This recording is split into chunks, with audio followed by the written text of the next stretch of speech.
vais essayer de puiser dans mes ressources. J'ai peut-être pas assez mangé de skir.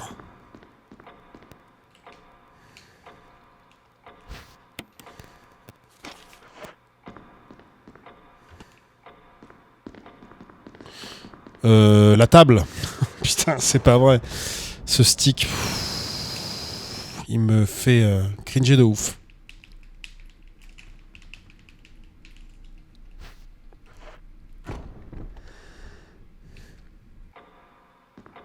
Mais ouais, les Onimusha, je serais assez tenté de les faire. Je sais pas à quel point ils ont vieilli en termes de gameplay. Mais en tout cas, c'est les caméras fixes comme dans le premier, quoi. Resident Evil. Le 2 et le 3. Aussi. Donc... De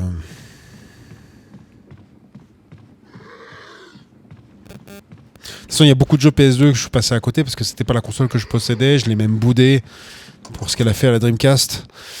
Donc j'ai rattrapé après en faisant les jeux cultes de la console et des jeux exceptionnels. Shadow of the Colossus, Ico Shadow of the Colossus, Metal Gear Solid 2, Gran Turismo 4, les God of War. God of War 2 exceptionnel. C'est mon préféré de la série, je pense. Et mais il y a encore des jeux que je suis en train de rattraper. Par exemple, il y a Forbidden Siren que j'ai retenté là il y a quelques jours.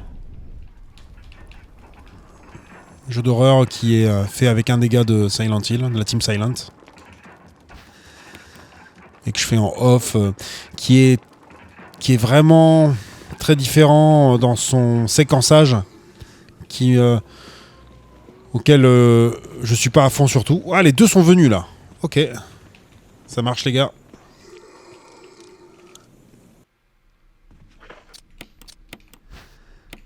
Mais bon, est-ce qu'on a le temps pour jouer à tous ces jeux ? C'est comme, est-ce qu'on a le temps d'écouter toute cette musique ? Il y a des jeux qui sortent tous les jours. Après, je trouve que beaucoup de jeux de cette génération ne vieillissent pas très bien. À faire de nos jours, c'est différent. Ah ben bien sûr.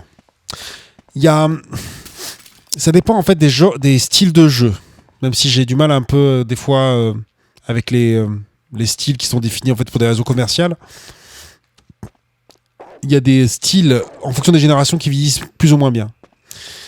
Par exemple, typiquement, l'ère PS3 vieillit très mal sur les jeux d'aventure plateforme. Parce que t'as 40 000 tutoriels, c'est très séquencé, t'es tout le temps interrompu. Et ça, en fait, c'est un truc qui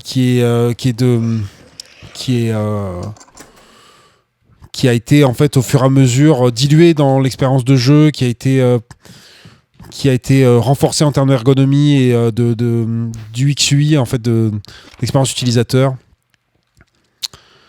Là, dans ces jeux-là, je dirais que le séquençage aussi en fait partie, mais le plus dur, c'est surtout la maniabilité, c'est le fonctionnement de la manette. Parce qu'on était encore dans une période de balbutiement sur l'utilisation de la caméra libre. Pour moi, il y a un avant et après Wind Waker, par exemple. Avant Wind Waker, la caméra libre sur le stick droit, il n'y en avait quasi pas dans beaucoup de jeux. J'ai failli m'embrouiller encore.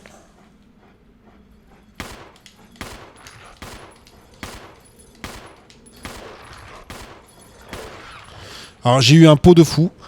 J'ai pas réussi à tirer plus vite que la normale. Mais ça s'est bien passé.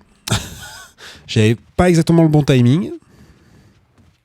Ce sera déjà ça pour ce soir, même si on n'arrive pas jusqu'à la fin.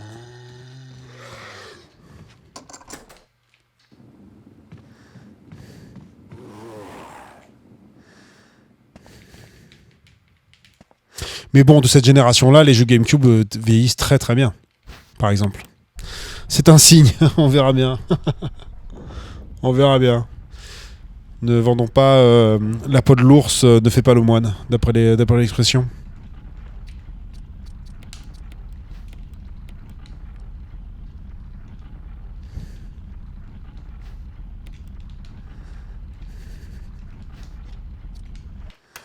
Oui, je trouve que les jeux GameCube vieillissent mieux que PS2. Mais ça, Le petit con d'adolescent que j'étais le disait déjà. le, le petit con prétentieux. Parce qu'en fait, j'avais un ami à moi que j'adorais, qui était voisin et qui avait la PS2. Et j'ai eu pendant longtemps, ado, ce discours de c'est à cause d'eux que la Dreamcast est morte. Tous les jeux bien sur PS2, c'est des jeux Dreamcast. Ce qui était complètement de la mauvaise foi. Mais c'est juste que le début de la PS2 était... en fait, c'était surtout une console qui avait été vendue d'une façon qui m'avait déplu en tant que joueur. Alors, j'étais ado, attention. Parce que j'avais la PlayStation 1, j'aimais la PlayStation 1, mais la PS2, je me souviens d'un discours sur Game One où le gars le vendait presque comme une arme de destruction massive, quoi. Genre, waouh, elle est tellement puissante qu'il faut pas la mettre entre de mauvaises mains. Il y avait aussi la promesse d'avoir un DVD, et moi j'étais en mode ok, DVD c'est bien, mais moi c'est pas pour jouer c'est pas pour voir des films que je veux une console, je veux des bons jeux, quoi. Et j'ai eu la GameCube, et en fait, lui, il avait un catalogue de jeux assez important sur la PS2. Et je ne voulais pas son catalogue. Parce que je trouvais qu'il était 2 fois moins bien que mes 4 jeux que j'avais sur GameCube que je trouvais exceptionnels. Voilà, en fait, c'était ça.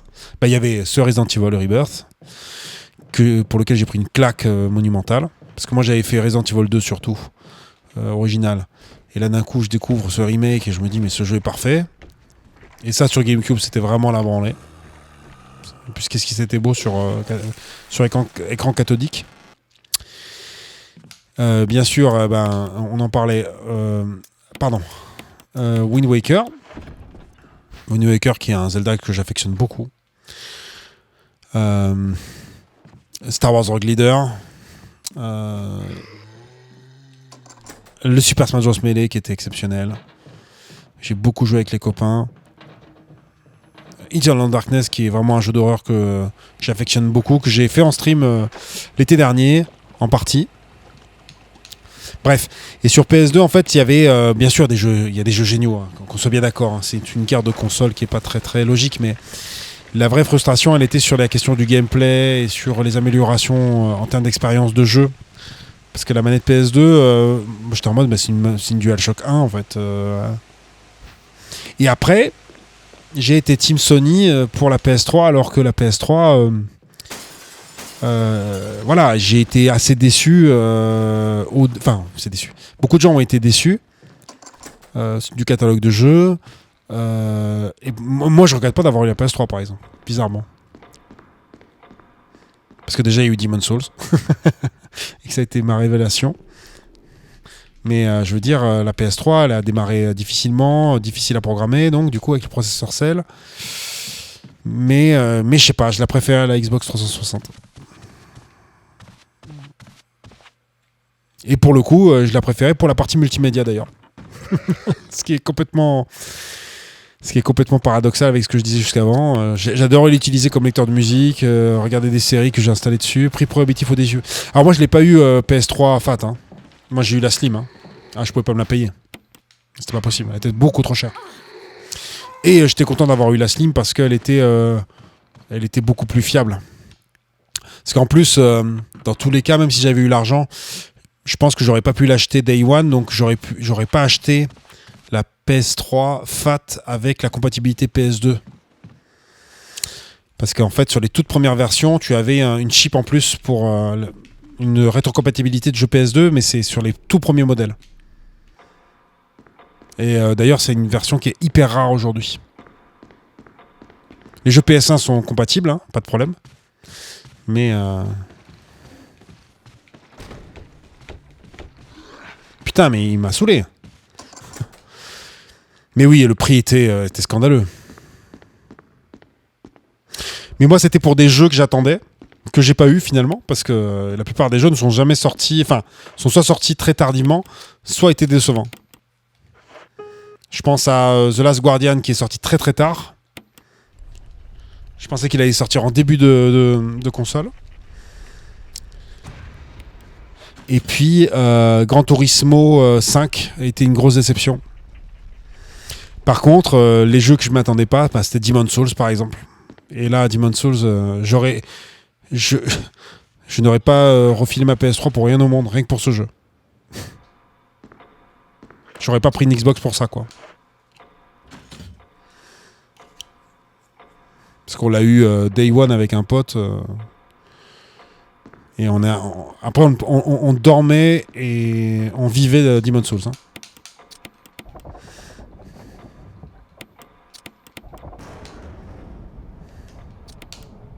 Au départ, je voulais la PS3, puis j'ai essayé Dead Rising chez un pote et j'ai changé d'avis direct.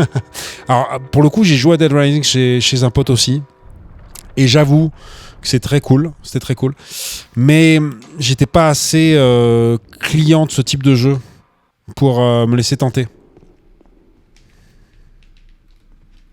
Mais c'est vrai qu'il est bien. Vraiment très cool.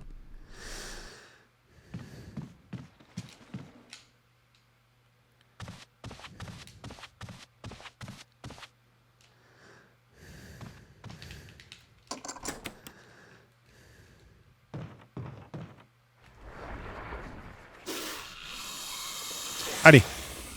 On fait pas d'erreur avec le serpent.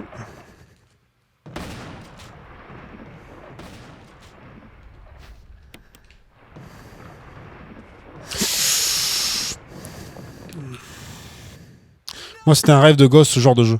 Je vois. Ben moi, pour le coup, c'est Demon's Souls. C'est une sorte de rêve de gosse parce que, pour l'anecdote, quelques temps avant, on discutait avec un ami, l'ami en question, avec qui on est allé acheter Demon's Souls quand il est sorti en Europe. C'est qu'on était en mode putain, on est un peu frustré par les jeux aventure-action. On aimerait un Zelda, mais plus mature. Et je me souviens que c'était à cette époque qu'on a rejoué justement à un jeu dont j'ai parlé la fois dernière, qui est à la base un copycat de Zelda 2, justement. C'est The Battle of Olympus sur NES, qui est un jeu où tu joues Orphée, c'est le mythe d'Orphée, qui va sauver Eurydice des enfers dans la mythologie grecque. Et c'est un Zelda 2, quoi, vu de côté, labyrinthique, assez dur, un jeunesse, quoi, un jeu assez dur. Et en fait, tu navigues dans toute la Grèce antique, tu vas à Argolis, tu vas à Athènes, etc., etc.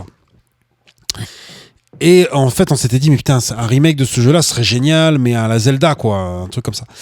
Et de fil en aiguille, on se disait, mais nous, en fait, on veut un truc fantasy, mais aventure-action, quoi. Mais où il y a le système de combat de Zelda Ocarina of Time, donc tu peux fixer les ennemis avec ta caméra en 3D, et puis et finalement, c'est un peu l'idéal qu'on cherchait.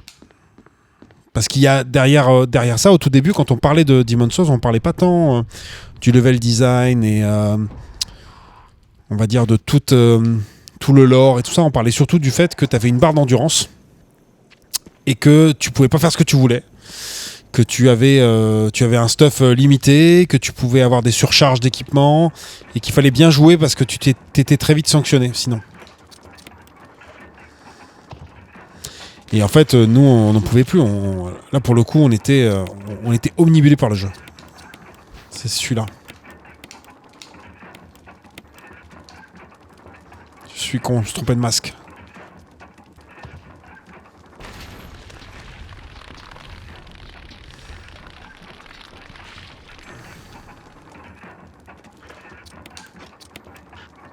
Je suis mal positionné.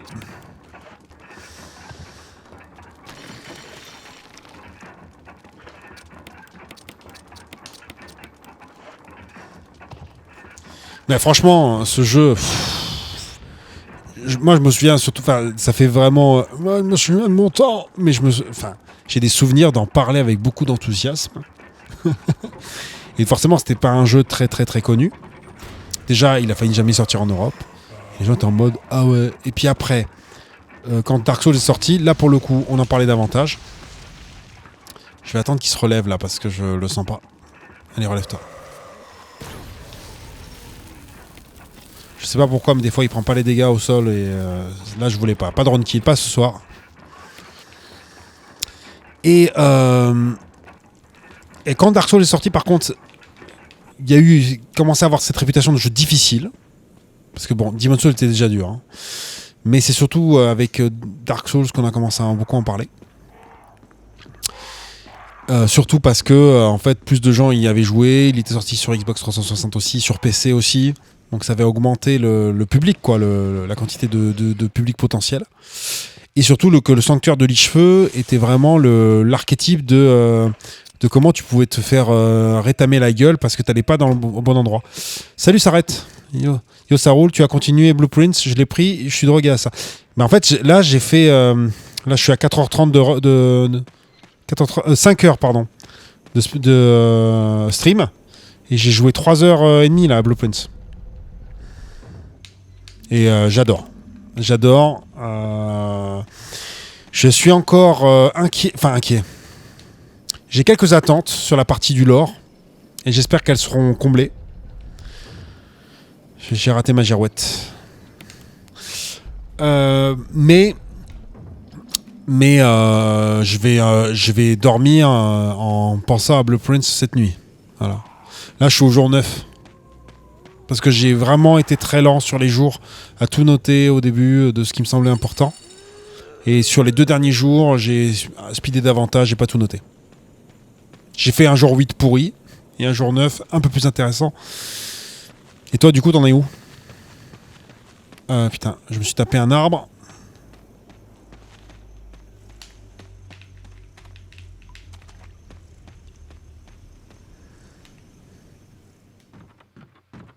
C'est littéralement de la guitare MIDI là qu'on entend dans la musique. Les gens se font plus chier.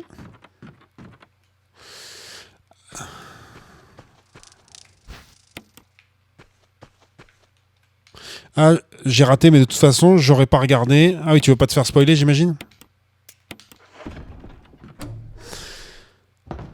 Oui, bah c'est normal, je comprends. J'avoue que je le fais en stream pour celles et ceux qui ne le feront peut-être pas eux-mêmes. Parce que c'est le type de jeu que j'aime bien. 18 ou 17, je crois, déjà. Ah oui, t'as déjà bien avancé. En tout cas, je vais le mettre en VOD sur la chaîne Canchola sur YouTube, là. Il faut que je les upload, les séries. Alors... Mais bon, avec moi, c'est laborieux parce que je suis un slow learner. Hein. Vraiment, je suis en mode... Je la joue vraiment à la mode Mystery-Even, quoi. Moi, j'essaie de récupérer toutes les infos et je fais des spéculations. Mais j'aime bien le vivre comme ça, ce genre de jeu. J'ai envie de prendre mon temps pour ce genre de jeu. Parce que vu que c'est un jeu qui est satisfaisant par le biais de la connaissance, ben... J'ai try hard aussi, je screenshot tout et j'ai un Google Drive à côté. Ben voilà. Moi, pour le coup, j'ai utilisé un iPad avec la cartographie et j'ai noté le type de salle que je déverrouillais, les entrées-sorties et les différents symboles qui sont ajustés en fait dans les salles. Et je suis sur une spéculation dessus depuis le jour 3 et pour l'instant, ça va dans ce sens-là. Donc, on verra bien. C'est dans les musiques type bande-son que les guitares MIDI sont très représentées, je trouve. Ouais, et c'est pas que ça me dérange, mais c'est un peu dommage. T'as envie de leur dire, mettez un autre type d'instrument. Si vous voulez jouer avec quelque chose qui ressemble à du MIDI, utilisez des instruments, je sais pas, vraiment virtuels, tu vois. Je sais pas. C'est mon côté vieux con qui parle, peut-être. Après, je te dis ça, mais en vrai, quand t'as de la musique de jeux vidéo qui imite des instruments, ça me dérange pas. Donc, peut-être que je devrais revoir ma copie et pas juger aussi facilement. En plus, le pire, c'est que j'ai pas trouvé le morceau si mauvais que ça. Hein, ça allait. Mais ça a été ma réaction tout à l'heure. Ah, par contre, le groupe actuellement, c'est... Surtout des guitaristes pour des riffs rock, et c'est pas comme si c'était dur à trouver. Là. Oui, après, tout dépend de ta sensibilité, ta façon de composer. Tu vois, là, j'essaye de prendre un peu de recul sur ce que je dis. Bon, est-ce que c'est grave? Ça l'est pas. Mais oui, c'est sûr. N'hésitez pas à recruter des musiciens.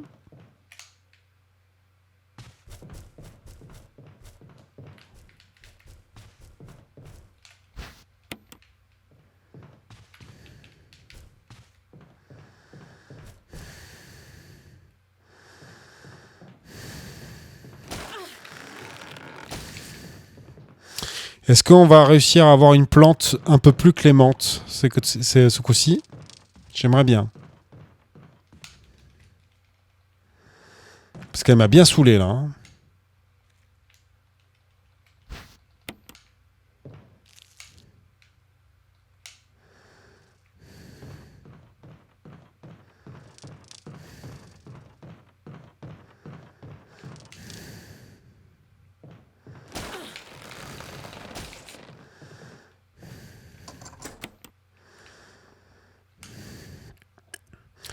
T'achètes Myst dès que t'as fini Blueprints. Waouh. Le remake du coup de 2024 qui sera qui est pareil hein.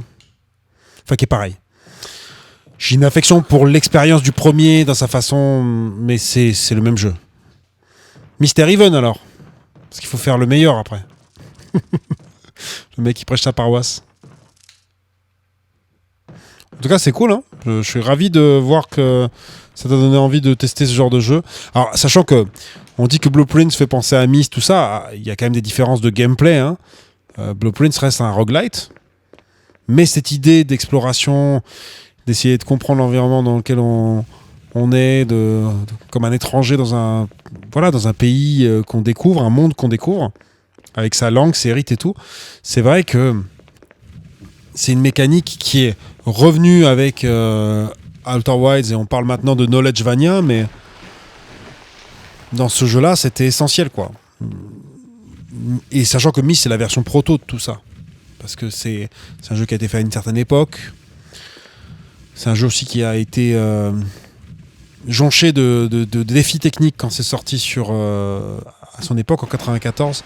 Je vous conseille vraiment de voir la vidéo de Ars Technica qui en parle. J'en ai déjà parlé en stream, mais cette vidéo est passionnante. Depuis le temps que tu m'en parles, il faut que je teste. Bah, après, tu te fais refund si vraiment ça te parle pas, mais je vais le dire très franchement, je comprends qu'on peut considérer ces jeux-là comme des jeux à papa aujourd'hui. Voilà, des jeux un peu datés en termes de mécanique, la façon dont l'information est transmise, le charme de l'image par image à l'époque aidait peut-être un petit peu à ça. Mais à l'époque, c'était vraiment le jeu réaliste par excellence. C'était un jeu à la première personne. Alors certes, en image par image, mais avec des animations, etc. Je vais me prendre un coup de morsure. C'était sûr. Et pour moi, la force de ce jeu, c'est déjà ces références Jules Verniennes, quoi. Déjà. Son allégorie du livre où on rentre dedans et puis on voyage dans d'autres mondes et tout ça. La thématique du jeu en question, que je ne vais pas, enfin en tout cas le pitch de l'histoire, que je ne vais pas spoiler parce que ça fait partie du cœur du jeu, il faut surtout pas se faire spoiler là-dessus, sinon tu te gâches l'expérience. Et pour l'époque, c'était un tour de force. En tout cas, il y avait une densité dramatique qui était rarement atteinte dans des jeux vidéo en fait. Pour le coup, ce sera peut-être moins impressionnant aujourd'hui, pas de doute. Mais pour l'époque, ça marchait. Et ça marchait pour tous les âges. Petits et grands. Aussi, ça peut-être l'air bête, mais c'est un jeu qui était vraiment tout public pour l'époque.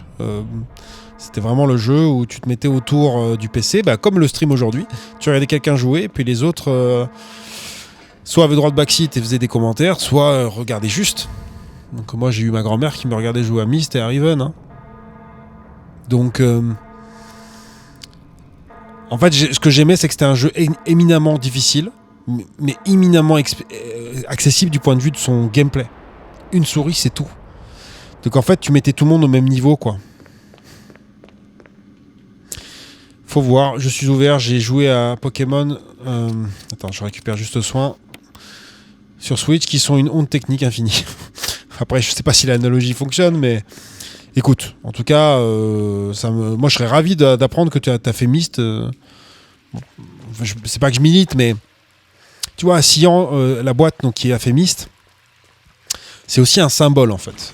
C'est un symbole, pourquoi ? Parce que avant qu'on commence à parler de jeux indépendants, donc avec toute la nouvelle vague période de Xbox 360, PS3, avec l'Xbox Live Arcade et l'arrivée de Steam et tout ça. On a commencé à parler de jeux indés, quoi, avec des jeux comme Fez de Fez ou par exemple Bread le jeu Bread. J'ai oublié le nom des créateurs là. J'ai un trou de mémoire ce soir. Alors que Phil Fish de Fez pour Fez et Bread, c'est celui qui a fait The Witness. J'ai oublié son nom. C'est Jonathan Blow. Il y a même un film qui parle de ça. Qui parle du fait que derrière ces gros éditeurs qui financent des développeurs dont les équipes commencent à s'agrandir de manière exponentielle, tu commences à avoir des petites boîtes de 1, 2, 3, 4 qui commencent à vraiment se profiler. C'est aussi comme Macmillan avec les Super Meat Boy et tout ça. Sauf qu'en fait, Cyan, c'est deux frères. Voilà, c'est deux frères qui montent une boîte au départ. Je suis dans la merde, les gens. Ouf. J'ai vraiment pas eu de bol là pour le coup. C'est donc ces deux frères qui montent une boîte au début, juste avant Myst, qui font Myst à deux, qui sont capables de faire un tour. Enfin, franchement, c'était vraiment une prouesse technique, ce qu'ils ont été capables de faire sur le premier Myst, de faire tourner sur CD-ROM un jeu aussi complexe et riche sur des lecteurs CD-ROM qui étaient très très limités en 94 sur beaucoup d'appareils et avec la mémoire très limitée quand même sur les CD, alors que tu as des cinématiques en permanence dans le jeu, des animations et tout ça qui tournent en plus en temps réel pendant que tu es en train de jouer. Donc ça veut dire que chaque fois que tu changes d'image, il faut que la musique reste en continu, qu'elle se coupe pas, les bruitages ne se coupent pas, etc. etc. Donc là pour le coup c'est pas la honte technique, quoi. C'est la claque technique à l'époque. D'où le fait que c'était le jeu le plus vendu de tous les temps à l'époque. Et en fait c'est vraiment, il y a un état d'esprit qui est hors des sillons, parce que même à l'époque ils ont une façon de penser les jeux qui est pas du tout conventionnelle. Qui est même plus à côté de la plaque à l'époque qu'aujourd'hui. Parce que même si tu prends les point and click de l'époque, LucasArts et tout ça, ou les Kingsfield de chez Sierra, ça n'a rien à voir. C'est vraiment genre, c'est un sort de roman photo où tu te déplaces dans un environnement avec juste une souris et tu peux quelquefois interagir avec les objets, mais sinon, tu vois, enfin, je veux dire, très clairement, ça c'est. Ah merde.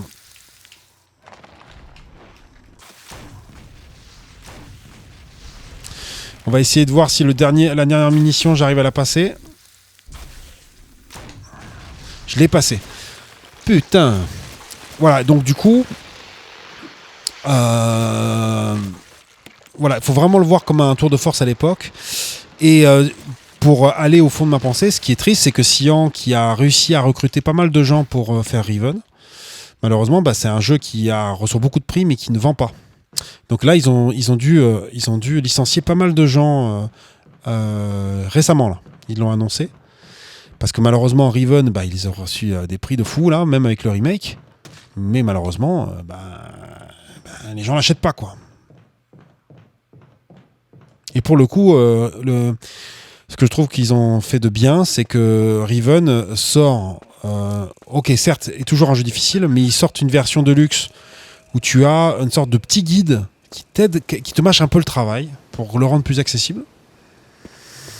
C'est un sort de PDF, mais qui t'aide en fait à un peu mieux t'aiguiller sur comment en fait appréhender l'univers, parce qu'il y a effectivement, c'est des jeux à énigmes, ils sont vraiment vraiment durs. Voilà. Je me suis pas fait mordre. Ça fait plaisir. Bref. Voilà, je pourrais en parler des heures parce que ça, je trouve que c'est des jeux qui et t'as même des papiers de recherche à l'époque, enfin des papiers de recherche qui font de l'historiographie de jeux, de game design, et qui expliquent que les deux grands paradigmes de l'époque sont Myst d'un côté pour l'expérience immersive, hein. Myst d'un côté parce que c'était un jeu à la première personne et que à l'époque c'était très impressionnant.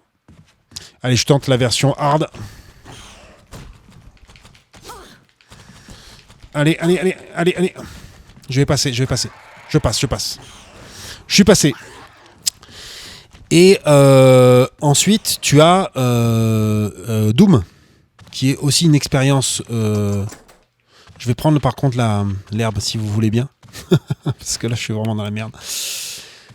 Doom, qui est en fait l'autre expérience immersive de l'époque, qui était, pour nous, c'était le futur, quoi. Doom et Myst, c'était le futur.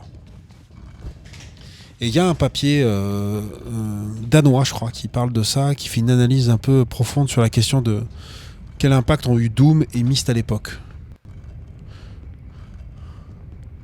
Bref. Jouer à Myst, quoi. Après, voilà, Myst a quand même vieilli dans son histoire, son gameplay, tout ça. Moi, c'est surtout Riven que je trouve comme étant un jeu exceptionnel.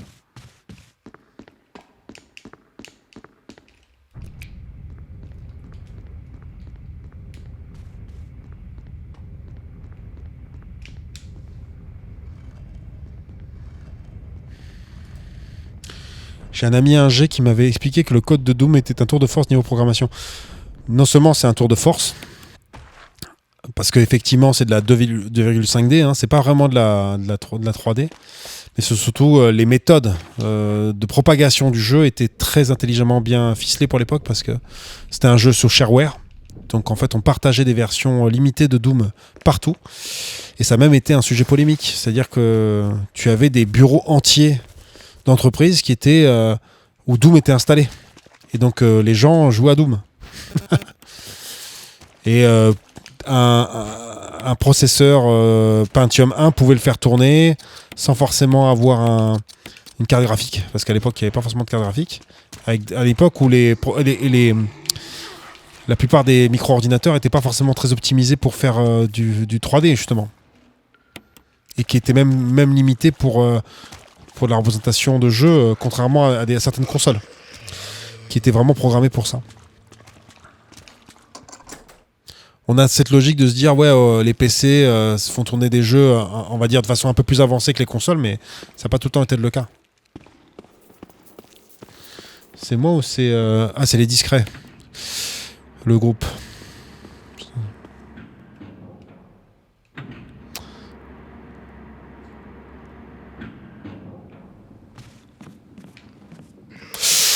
Putain, j'ai cru que j'allais me le prendre là.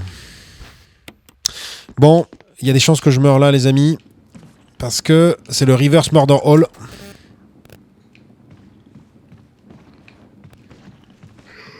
Allez, le premier ennemi a été passé. Le deuxième a été passé. Le troisième a été passé. Putain. Qu'est-ce que c'est dur ce truc-là. C'est vraiment le run kill ultime.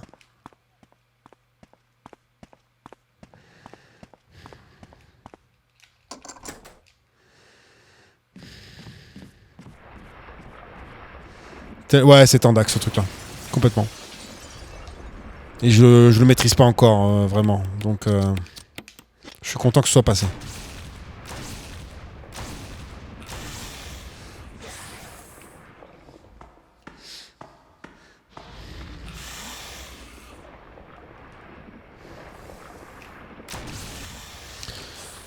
Bon, le serpent, ça se passe nickel.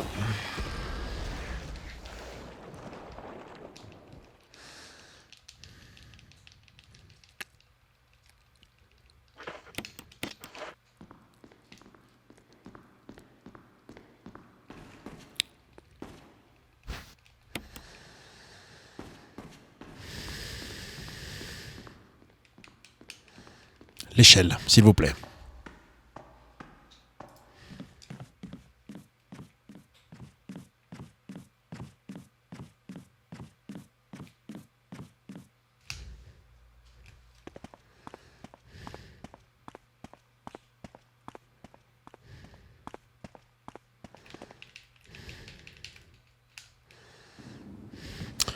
Voilà, on a gagné beaucoup de temps parce que j'ai eu de la chance sur une partie où, en général, je perds du temps parce que je suis pas... Voilà. Mais ça veut rien dire. C'est possible que je fasse encore des conneries. Par exemple, cette partie-là cette partie de la map, je la maîtrise pas. Je pense que j'ai même mal poussé le meuble. On va voir. Voilà, c'est ce que je vous disais. J'ai pas assez appuyé sur le meuble. En fait, j'ai... Ouais, putain, ce passage-là, il faut vraiment que je le maîtrise parce que je suis pas bon. Mais bon, c'est pas dramatique.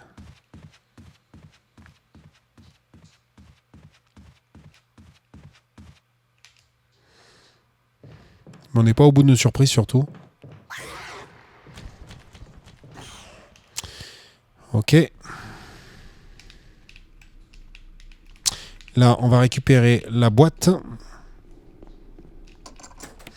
La boîte à gemmes.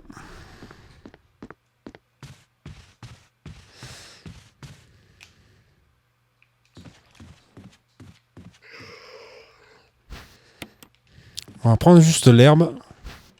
Oh, j'ai pris le poignard. Bon, c'est pas grave. C'est une arme d'autodéfense. Si ça se trouve, ça va nous sauver une fois.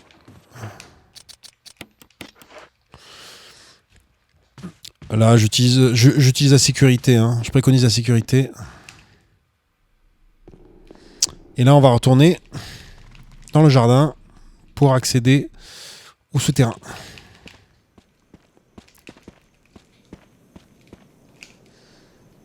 Ça peut sauver une run, surtout que bon... Voilà, on n'est pas encore au petit surtout. Si on peut réussir à aller au plus loin, là, ce soir, ce serait cool. Ce serait plaisir.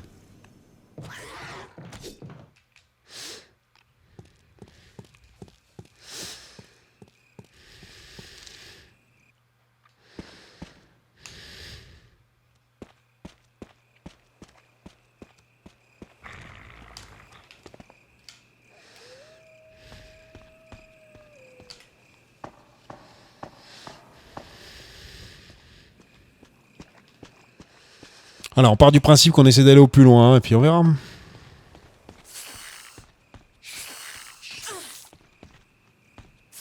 Ok, je suis pas empoisonné.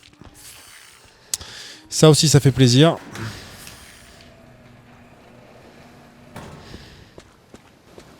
C'est des petites victoires, voilà.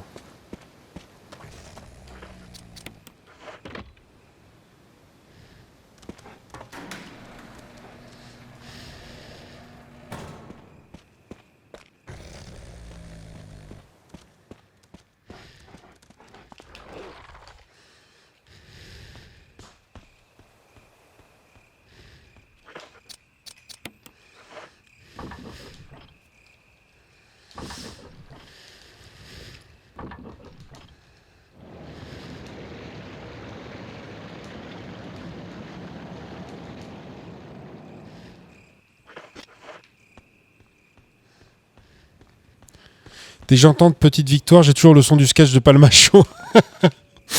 Ouais, je vois très bien. Je vois très bien. J'ai la ref.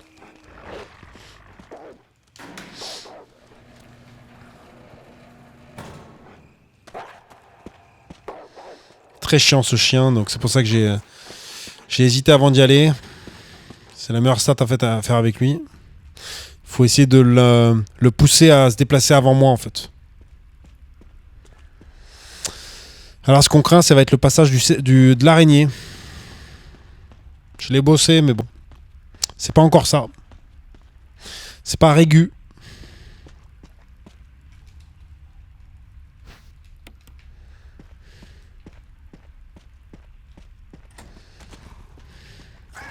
Oui.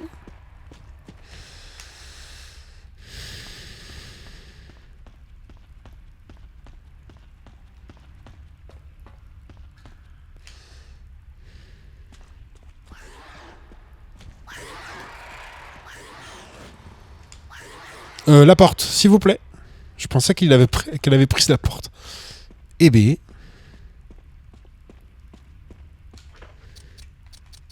Non. D'abord, il faut faire l'énigme. Excusez-moi, j'avais oublié.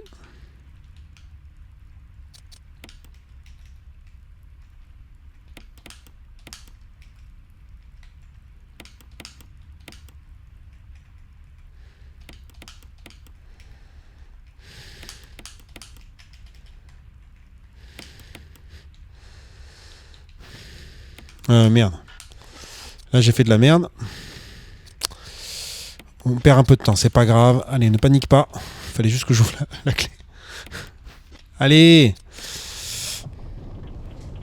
Bon, au moins, on a fait l'énigme de la boîte un peu plus rapidement qu'avant. C'est déjà ça, c'est une petite victoire. Mais bon, ça misclique encore. Hein. Ah oui, donc le passage. La boule magique, comme dirait l'autre.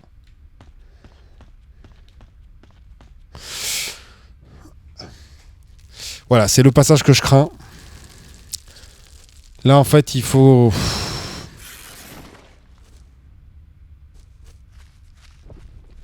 Ouais, ça se passe pas bien. Ah, mais attendez, il me manque une munition. Ça se passe pas bien du tout même. Attendez, on va rattraper, vous en faites pas. On va rattraper, je viens de me rendre compte que j'avais oublié de prendre les munitions de secours. Vous en faites pas. On va gérer. Là, on va se soigner. Allez. Le problème, ça va être sur le retour, surtout. Donc, on va sans doute se soigner entre-temps. On devra déposer le couteau aussi, parce qu'on n'est pas censé l'avoir. Par là. Calme-toi, Yago. Ouais, j'ai complètement oublié de récupérer les munitions incendiaires, parce qu'il m'en fallait 6 supplémentaires pour m'occuper de l'araignée. Enfin, pour m'occuper en fait des toiles d'araignée. Donc dans tous les cas, j'étais niqué.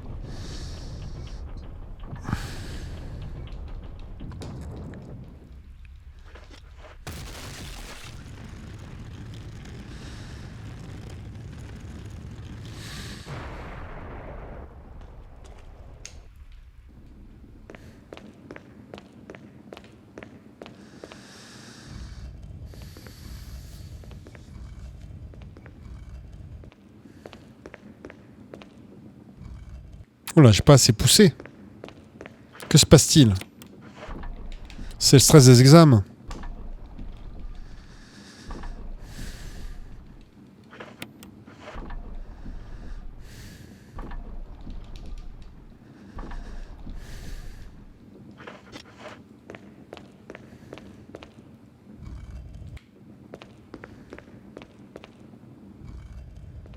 Ah, je l'ai pas assez poussé. Bravo, bravo Ben. Le nulos. En fait, il faut que je le pousse davantage, comme ça. Là, je fais n'importe quoi, hein, je vous préviens. Sustaining, je perds du temps. C'est la fatigue. On ira plus tard.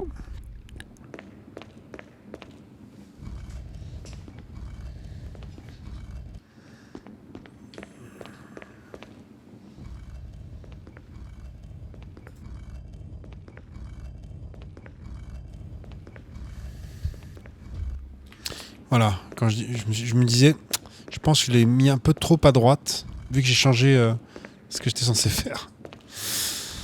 Oh la merde.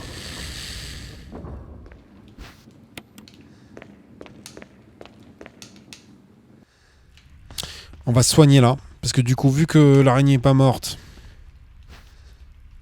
Ah merde, je peux pas la prendre. Ah putain. Bon, je vais essayer de pas me faire défoncer par l'araignée. Au pire, il y aura le spray qui se trouve... Ok.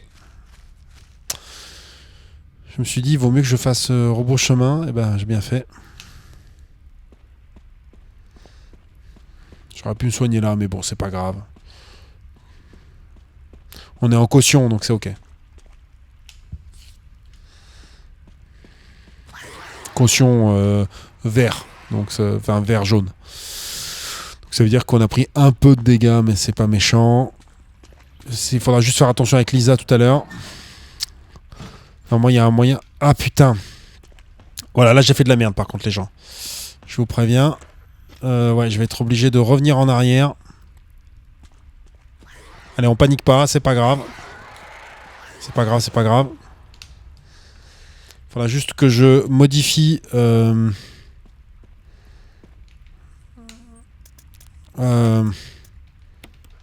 savez quoi? On va faire ça. C'est juste que il faut revenir en arrière.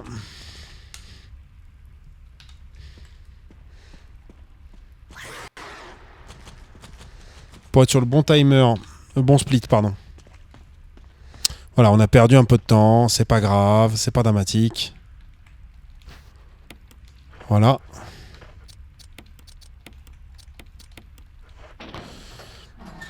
C'est pas grave du tout.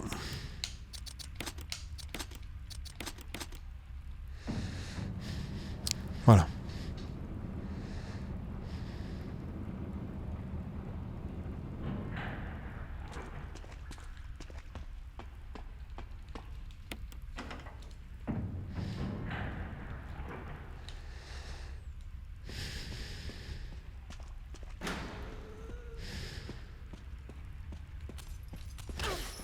putain, j'ai raté.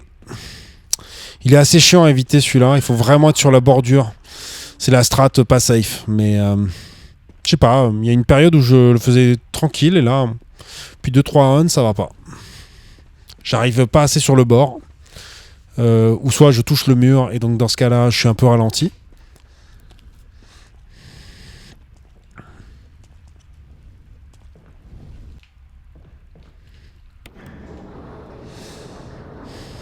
Mais bon, il nous reste... le temps est bon pour l'instant, ça, c'est ok. C'est ok.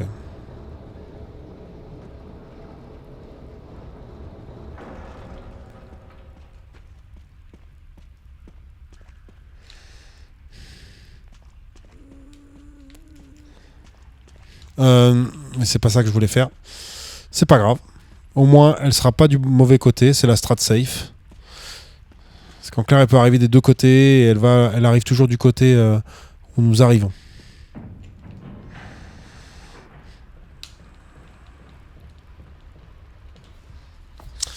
Donc on a fait tomber la caisse.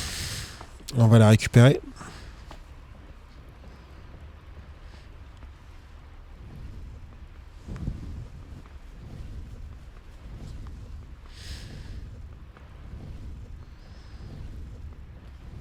Ah, j'ai fait tomber la mousse.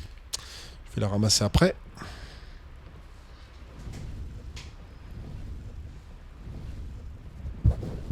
C'est la bonnette défoncée. Faut vraiment que je la remplace, quoi.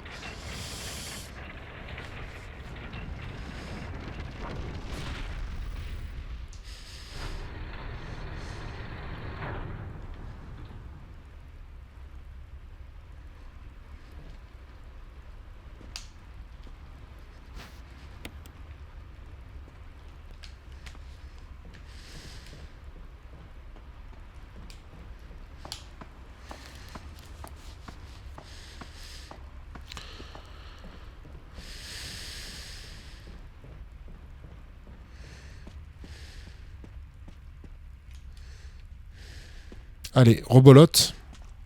Pareil, faut pas se faire taper par Lisa. Voilà, c'est ça qu'il fallait faire tout à l'heure. Là, c'est passé crème. Easy peasy.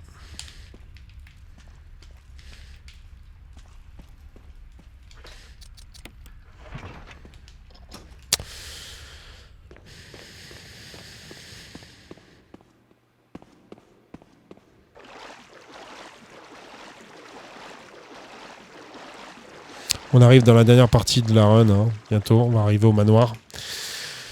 J'espère que il y a quand même le boss de Lisa avant. J'espère que je vais pas avoir de problème avec les munitions de Magnum surtout. Sinon, ça va être compliqué.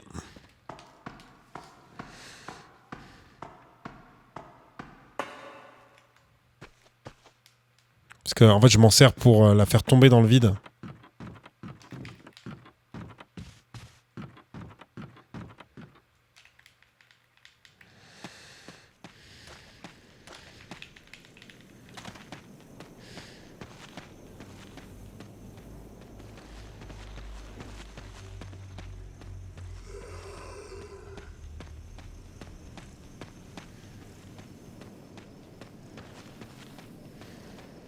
Oui.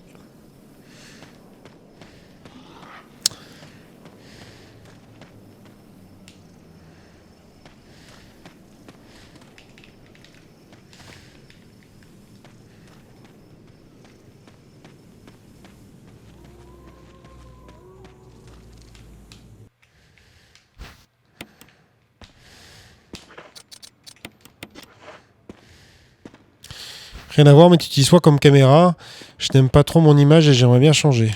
Ah. Alors moi, c'est un peu particulier parce que... ouais, c'est vrai que j'ai plus de place. En fait, c'est un peu particulier parce que j'utilise la webcam de l'iMac, qui est l'écran principal quand tu sais, je suis de face. Et là, la deuxième caméra que j'utilise, c'est un iPhone, en fait. C'est un vieil iPhone que j'avais, que je peux me servir comme caméra. Et la caméra rend très bien. Elle n'est pas très bien positionnée encore. Faut que je mette une attache en fait spéciale pour. Je vais un peu la surélever. Mais elle rend 1000 fois mieux que ma webcam C920. Donc c'est c'est pas des caméras de fortune, mais c'est pas non plus des caméras vraiment. Tu vois, si je pouvais, je mettrais un boîtier, quoi. Un boîtier hybride, boîtier photo, quoi. Un jour peut-être. Branché sur le secteur pour la batterie. Oui, en fait, il est branché sur le secteur et en fait, ça fonctionne en Wi-Fi pour afficher l'image parce que c'est la particularité de macOS. macOS te permet de te servir comme caméra et t'as pas besoin d'être branché en filaire et ça marche nickel. Hein. T'as vu, ça rend bien, hein, mine de rien. En fait, c'est branché sur l'USB de l'iMac, tout simplement. Et vu qu'elle, en termes d'échelle de plan, enfin d'effet d'objectif, elle donne l'impression que c'est comme un sort de 50 mm en termes de rendu. Ça me permet de faire un sorte de close-up par rapport à mon autre image plus large. Et donc je l'utilise comme deuxième caméra, notamment pour les streams. Même si là, bon, je suis un peu décadré. Voilà. J'ai fait de la merde. J'ai fait de la merde. J'espère que ça va bien se passer, les gens. Ça peut mal se passer. J'ai eu de la chance.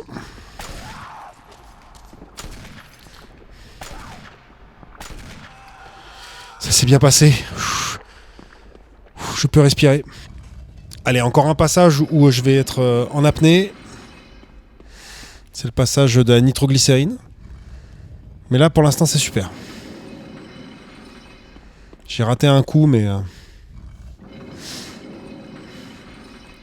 Merci.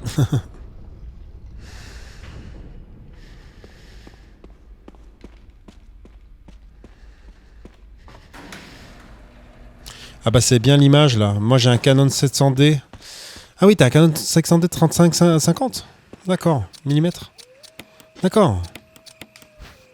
En vrai, ça rend pas mal, hein. Franchement, je trouve que ça, c'est pas trop mal. Mais qu'est-ce que t'entends par mauvaise image, si tu peux développer? Parce qu'en fait, t'es surtout un peu loin.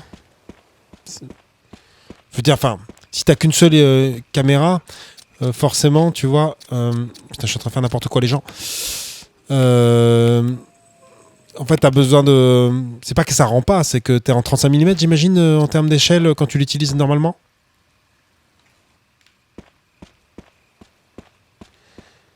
Je veux dire, en termes de dynamique d'image, c'est un peu... c'est frustrant quand t'as qu'une seule... soit quand t'as qu'une seule échelle, ou quand t'as une échelle un peu large, en fait, pour le stream, j'ai l'impression. Ah bah oui, c'est bien l'image, là, mais moi j'ai un... ouais, pardon, je t'ai en train de relire le même texte. Je suis tellement stressé, là, à l'idée d'être dans le labo. De me rater. Le plus éloigné de l'objectif. Oui, c'est ça. Moi, je suis pas... je trouve pas que ton objet soit catastrophique, quoi. Hein. Enfin, ça rend pas mal, hein. J'aurais peut-être pas dû utiliser le Magnum, je suis en train de me dire. J'aurais dû utiliser le lance-grenade, mais bon. C'est pas grave.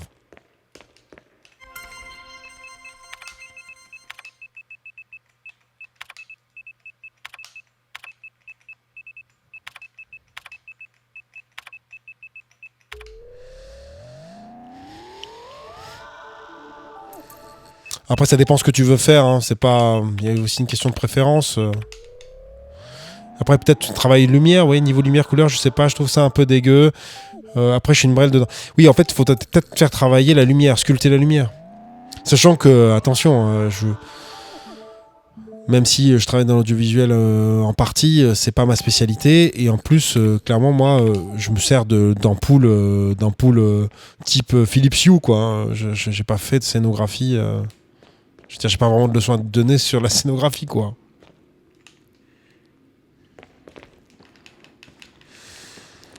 Je trouve que ce que ça fait, c'est pas mal. Je peux changer de scène, je peux changer des couleurs.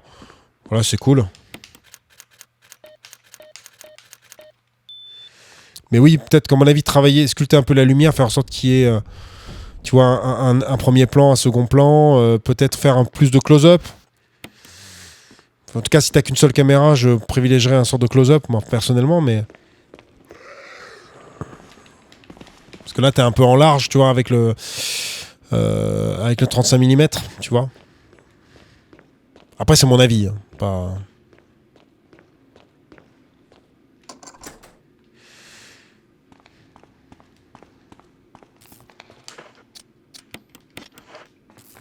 Non, c'est pas lui que je vais... T'as un plugin pour régler l'image ou tu fais par OBS. Moi, j'utilise un LUT. Ah merde. C'est pas grave, c'est pas grave. Faut juste que je survive avec la nitroglycérine.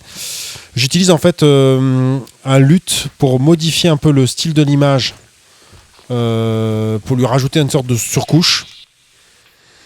J'ai plus ce que j'ai, faudrait que je regarde, mais tu pourrais regarder les LUT intéressants avec le Canon 702, mais ça va juste te donner un profil colorimétrique. Hein. Puis le reste, après, j'essaye de corriger surtout l'image pour que les deux caméras s'accordent entre elles. Un LUT, c'est LUT. Alors, je me souviens plus de l'acronyme, mais c'est ça l'idée. Ouais. Bon, désolé, je vais devoir me concentrer un petit peu. J'essaie juste de faire ça d'abord. Parce que là, je peux mourir. Clairement, je ne l'ai pas encore dans les doigts, donc... 1, 2, 3. 1, 2, 3. 1, 2, 3, 4. 2, 3. Parce que là, j'ai pas le droit de courir trop longtemps. Hein. C'est pour ça que je fais ça. 2, 3. Il y a aussi un autre problème, c'est que ce zombie-là, il peut m'attraper. 2, 3. Et après, il y aura la créature qui se trouve là-bas. 2, 3. 3. 1, 2, 3. C'est passé, les gens. C'est bon. Le plus dur est fait. Putain, j'étais sous tension, là. On va peut-être finir le jeu. On n'y est pas encore, mais peut-être. Et on va peut-être faire un temps correct. On va voir. On espère.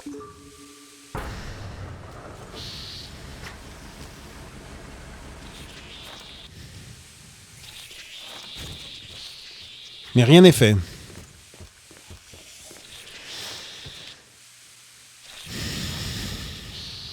Putain, je suis con.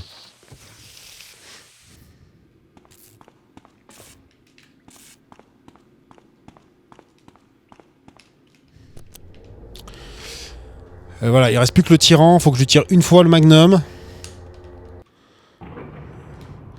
Et ensuite, il faudra remonter. Et en fait, on ne se tape pas le deuxième boss parce qu'on fait la mauvaise fin.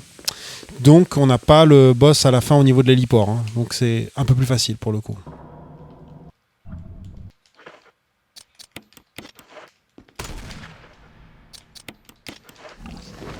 Voilà, c'est fait. On récupère. C'est un 1855. Ah bah, pour le coup, il faudrait revérifier le Canon 700D. Quel est le format du capteur. Je sais pas si c'est un micro 4 tiers. Je t'avoue que je m'en souviens pas. En tout cas, si c'est pas un plein format, ça veut dire que quand tu utilises ton objectif, tu vas devoir calculer ce que ça rend. C'est-à-dire que sur un plein format, tu as un objectif de 50, ça te donne une image de 50 mm. En 50 mm.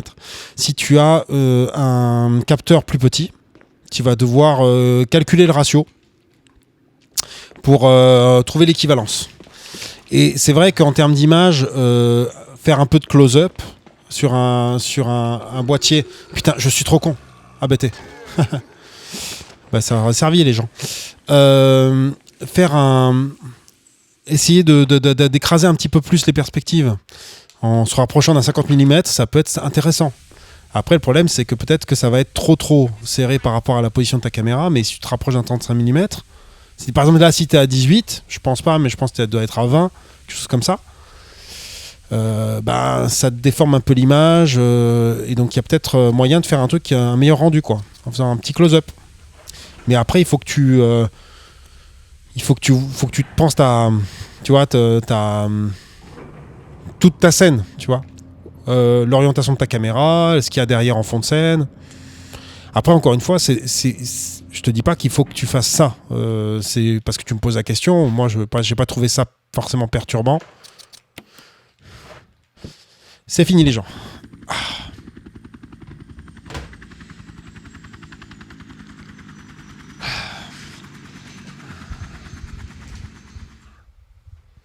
Merci, merci. Alors, du coup, je sais pas si j'ai gagné du temps ou si j'ai fait exactement le même temps que la fois dernière. Attendez.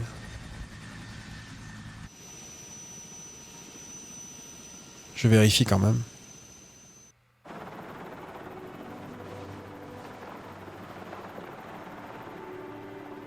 Ah si, j'ai gagné 5 secondes.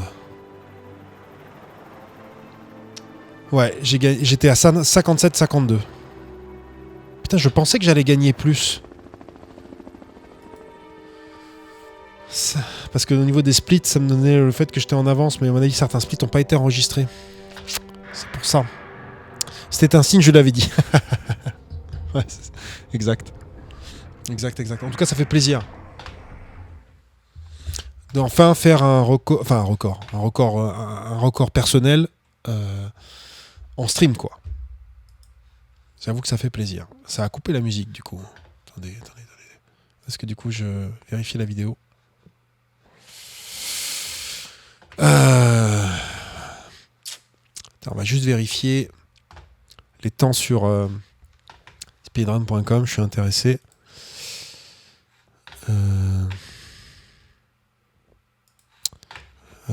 Puisque là, j'ai bougé la caméra, mais